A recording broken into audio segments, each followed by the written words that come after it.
Have you ever had a year that just felt like everything went wrong? That's what I've been going through. In the first month of 2025, everything was moving forward normally. I was on the edge of completing my very first international export. But then, everything changed. I started receiving threats that completely stopped me from continuing my work. They warned me that if I kept going, well, I can't say the rest on YouTube because it would violate the platform's rules. So I decided to take the legal route. I went to the judicial authorities and the cyber police. After some time, the threats seemed to stop, and I decided it was time for a fresh start. My goal was simple: finish my export as quickly as possible. But then, our house was physically attacked. These images are real, and unfortunately, I can't show them here. What makes it even harder is that the person behind the threats was actually someone close to our family. To this day, we're still dealing with this case through legal and judicial channels. After that incident, my products were finally ready. However, because of their relatively heavy weight, shipping them wasn't possible. I was working on finding a solution when suddenly we were faced with a military conflict that lasted several days. That was the moment I realized this year was not going to be a normal one. After the war, I developed severe anxiety.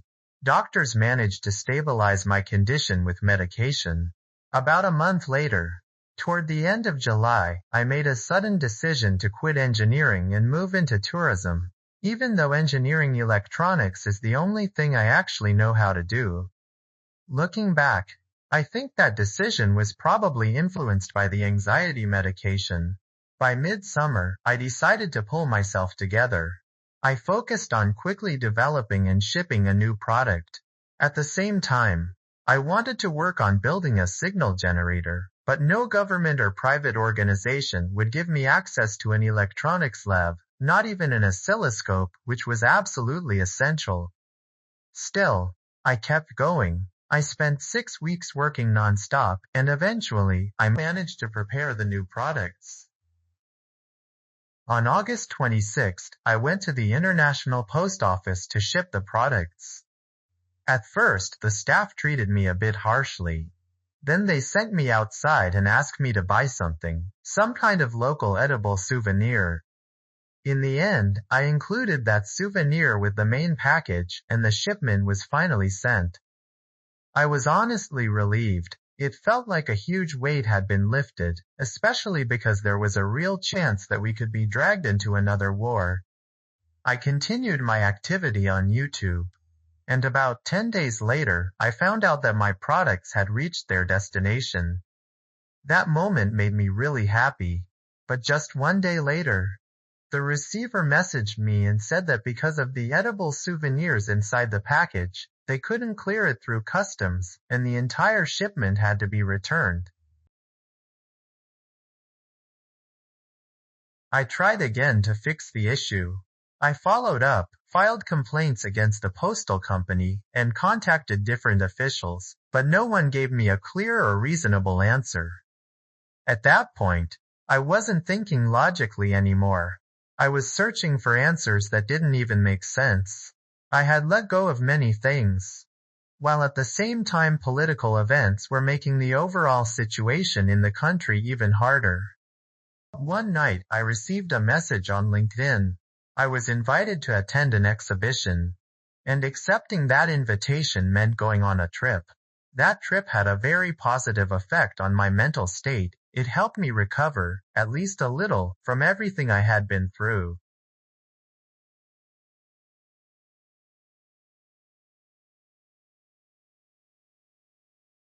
I uploaded this photo on LinkedIn on October 1st, where I wrote that I'd had a bad year.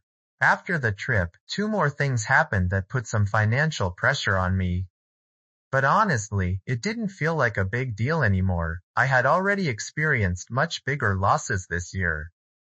Sometime later, the returned products finally made their way back to me. Right now, there are only a few small issues left to resolve. And I don't think it's a good idea to talk about them on YouTube, because they're listening. Now, as some of you may know, December 25th is my birthday. On that day, I'm supposed to be happy. It's also a long-standing tradition of mine to review all my projects briefly at the end of each year. So once again, I'm sorry that my activity this year was limited. Most of what happened was completely out of my control, but I'm glad to say that it wasn't my fault, and it wasn't yours either. For those of you who are still watching this video, the responsibility belongs to people I once valued, and I truly hope that God helps them in the years ahead.